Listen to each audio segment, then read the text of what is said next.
Dios les bendiga. Damos gracias a Dios por esta nueva oportunidad de compartir su palabra. Y hoy vamos a continuar con la serie de sermones sobre las iglesias del Apocalipsis. Hoy nos toca la tercera iglesia, que es la iglesia de Pérgamo. En Apocalipsis 2, 12 al 17, dice así la palabra del Señor. Y escribe al ángel de la iglesia en Pérgamo, el que tiene la espada aguda de 2 filos, dice esto: Yo conozco tus obras y dónde moras, donde está el trono de Satanás, pero retienes mi nombre y no has negado mi fe, ni aun en los días en que Antipas, mi testigo fiel, fue muerto entre ustedes, donde mora Satanás.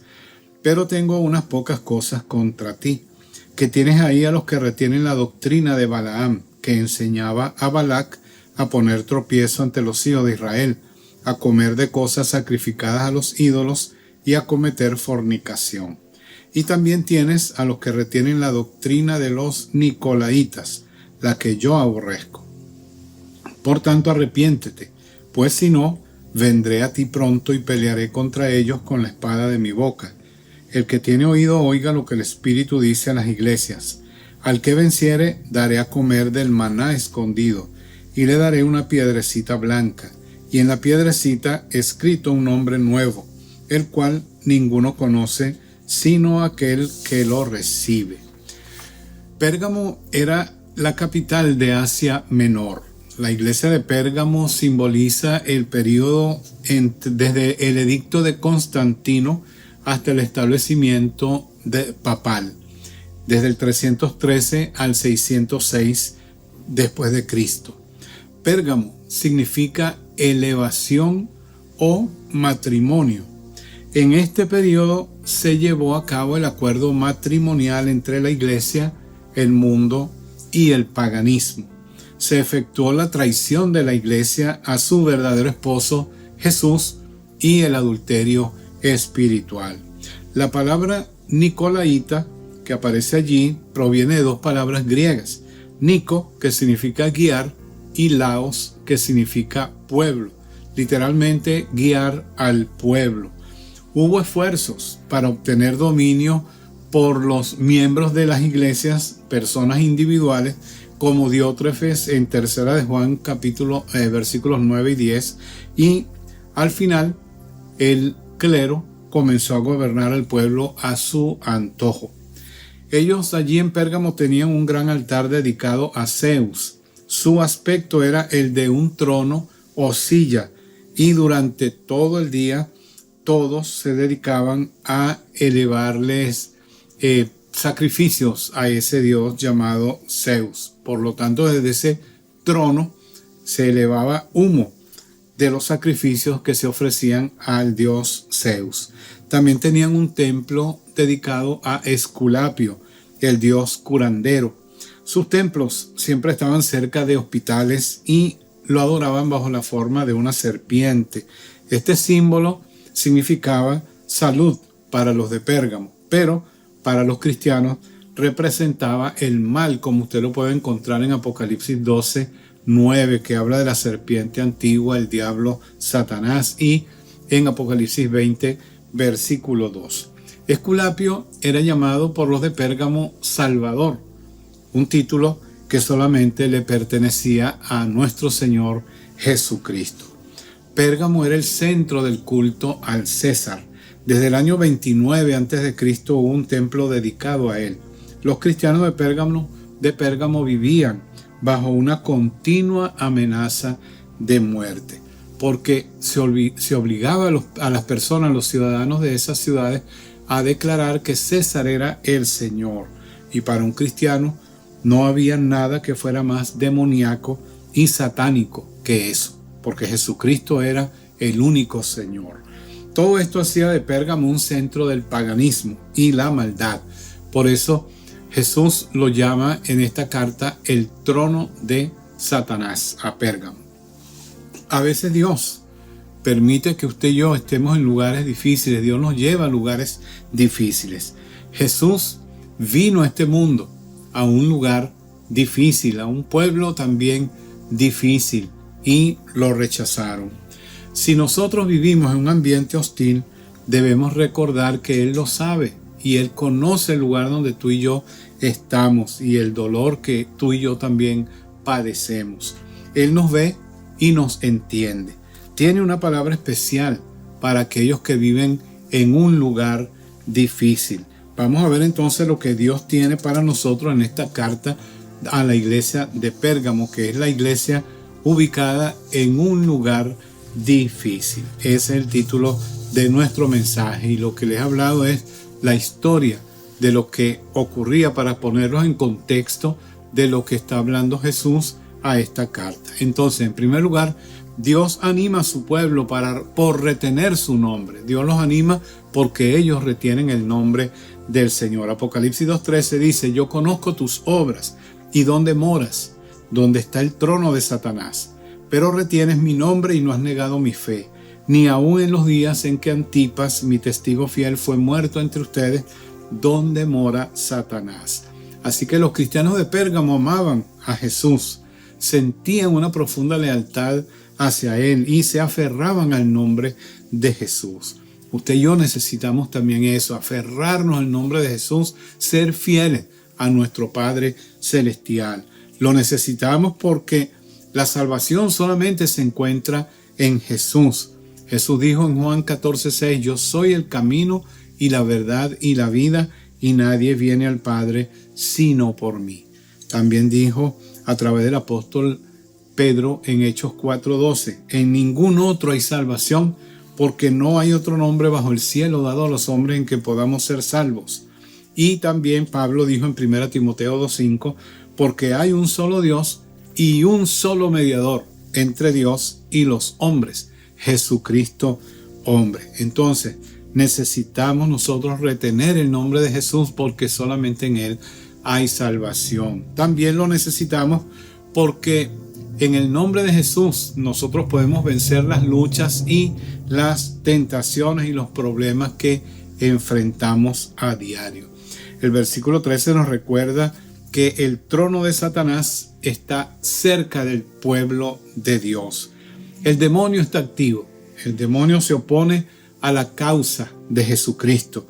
Aquí encontramos el nombre de un mártir llamado Antipas. Este mártir sufrió una muerte terrible. Fue asado vivo dentro de un toro de metal porque no renunciaba al nombre de Jesús. Antipas, interesante que el significado de su nombre significa contra todos. Anti, contra. Paz, todo.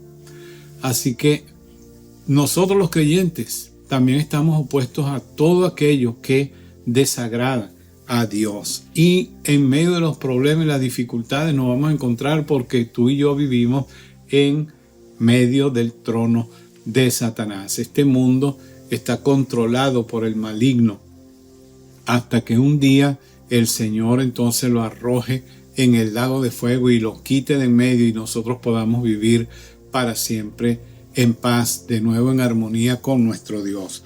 Necesitamos retener el nombre del Señor también porque eso nos coloca a nosotros en una buena posición.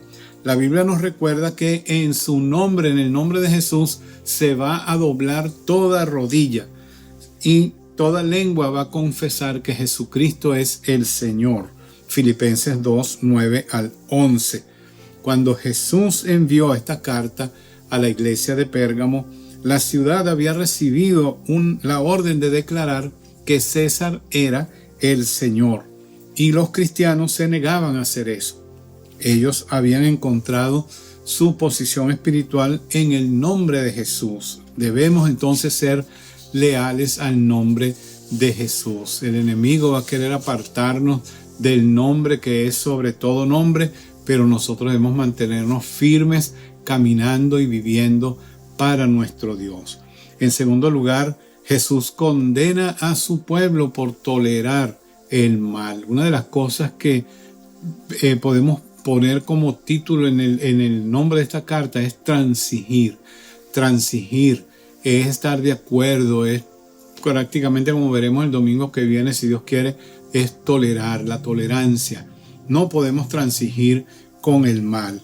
En los versículos 14 y 15 de Apocalipsis 2 dice: pero tengo unas pocas cosas contra ti, que tienes ahí a los que retienen la doctrina de Balaam, que enseñaba a Balac a poner tropiezo ante los hijos de Israel, a comer de cosas sacrificadas a los ídolos y a cometer fornicación. Y también tienes a los que retienen la doctrina de los nicolaitas, la que yo aborrezco. Es decir, que ellos permitían que esas personas estuvieran allí e hicieran lo que quisieran. No debemos, como creyentes, pasar por alto el pecado, pero debemos tener y mostrar compasión a cualquiera que se tambalea y cae en el pecado. El pueblo de Dios debe tener un espíritu de amor y perdón. Cuando Jesús murió en la cruz, en nuestro lugar, Él dijo: Dios mío, ¿por qué me has abandonado? Sabemos la razón. Él llevaba sobre sí mis pecados y tus pecados. En ese momento, toda la maldad y la inmundicia de este mundo recayó sobre la vida de nuestro Salvador Jesucristo. El pecado es horrible. El pecado es devastador. Jesús dice: tengo unas pocas cosas contra ti. ¿Qué es lo que condenaba Jesús entonces de la iglesia? Condena su conducta pecadora.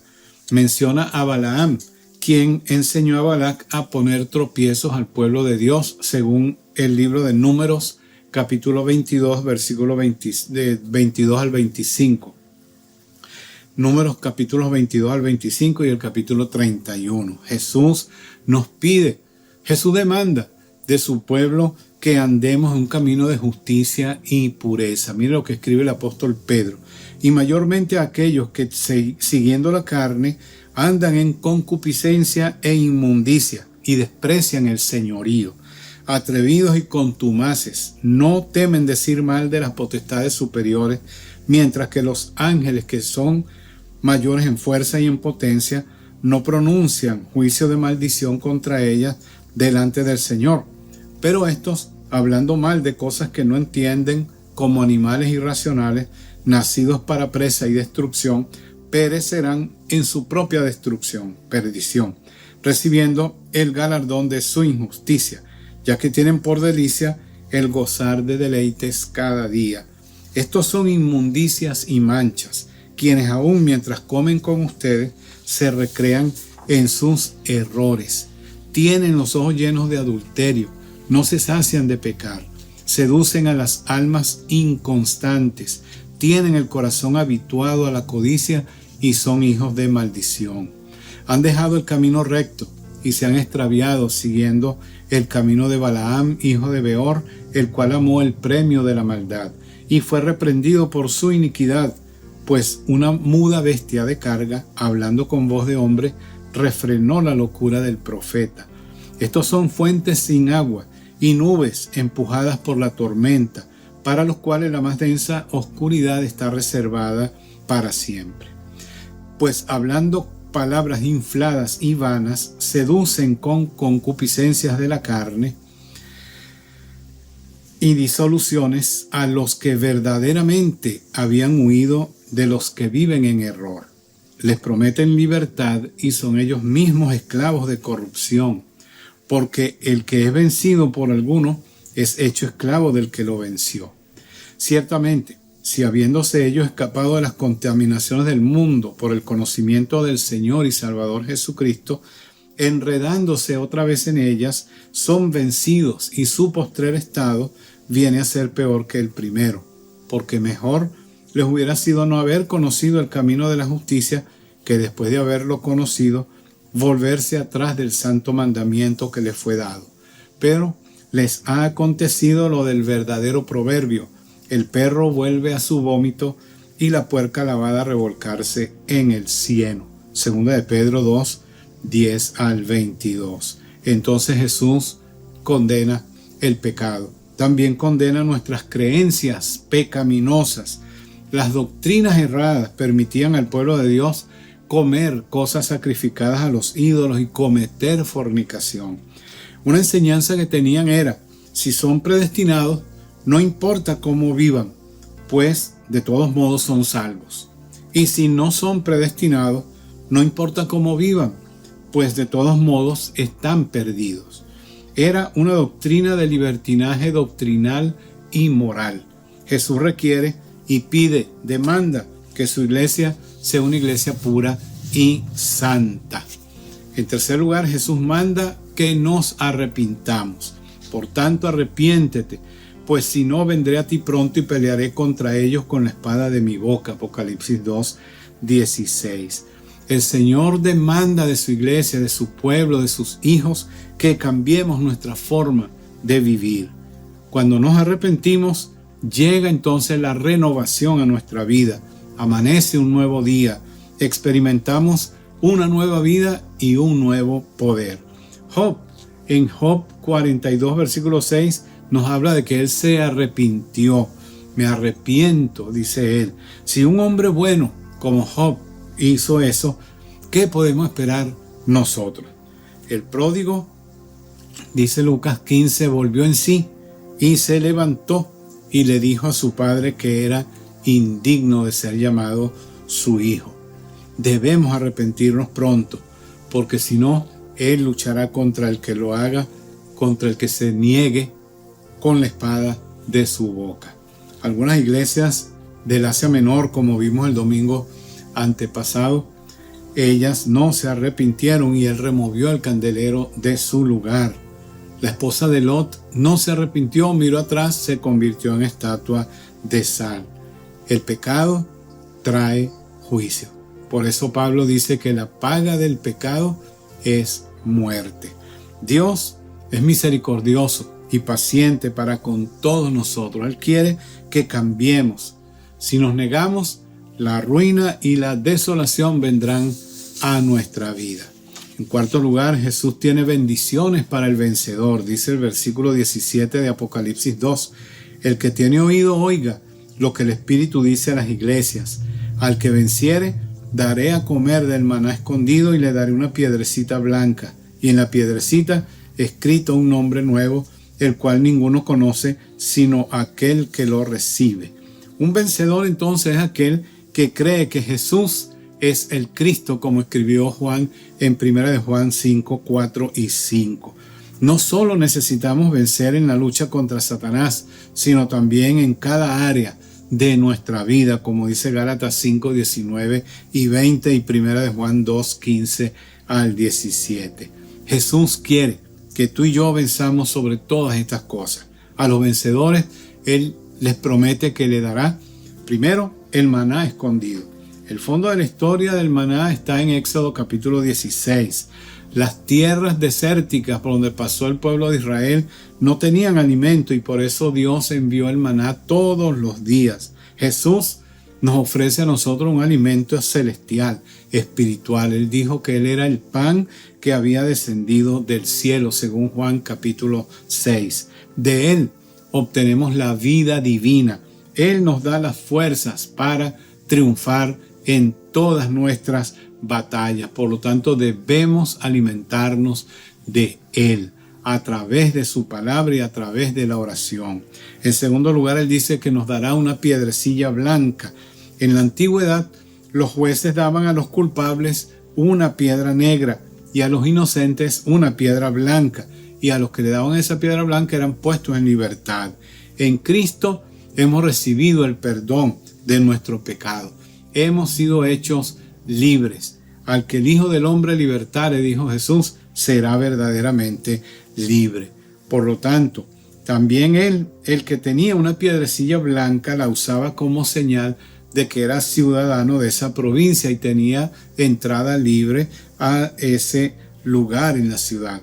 Nosotros también tendremos acceso a la ciudad celestial, pues somos ciudadanos de ese sitio, de la ciudad celestial. Al darnos esa piedrecilla blanca es simbolizando que tenemos entrada libre al cielo, como dice Filipenses 3, 20 y 21. Mas nuestra ciudadanía está en los cielos, de donde también esperamos al Salvador, al Señor Jesucristo, el cual transformará el cuerpo de esta humillación nuestra para que sea semejante al cuerpo de la gloria suya, por el poder con el cual puede también sujetar a sí mismo todas las cosas. Esta carta entonces es un mensaje para nosotros hoy también. Nos sirve para los momentos difíciles que estamos atravesando. Estamos viviendo, recuerda, donde está el trono de Satanás. Así que tú y yo podemos vencer si nos mantenemos firmes en el Señor. Él nos recuerda la vida eterna que Jesús nos pone al alcance si ponemos nuestra confianza en Él y le entregamos nuestra vida. Así que esta carta, como las otras, dice, es para aquel que tiene oídos para oír. ¿Tienes oídos para oír? ¿Estás seguro de que tienes a Cristo en tu vida? Yo te animo, si todavía no tienes esa seguridad, a que le entregues tu vida hoy al Señor. Dile de esta manera, dile conmigo al Señor de esta forma. Señor Jesús, reconozco que soy un pecador y te necesito. Hoy te abro mi corazón y mi vida y te invito a que entres en mí. Perdona mis pecados, Señor, limpia mi corazón y mi vida y ayúdame de hoy en adelante a ser la persona que tú quieres que yo sea. Yo te recibo hoy como mi Señor y mi Salvador personal. En el nombre de Jesús. Amén.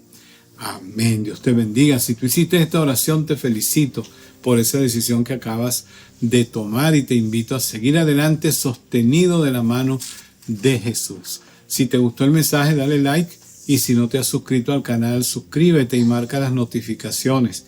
Y si tienes alguna pregunta, alguna duda, alguna inquietud, escribe allí a mi correo que aparece en la pantalla. Espero que en la próxima oportunidad nos vuelvas a sintonizar. Dios te bendiga y hasta luego.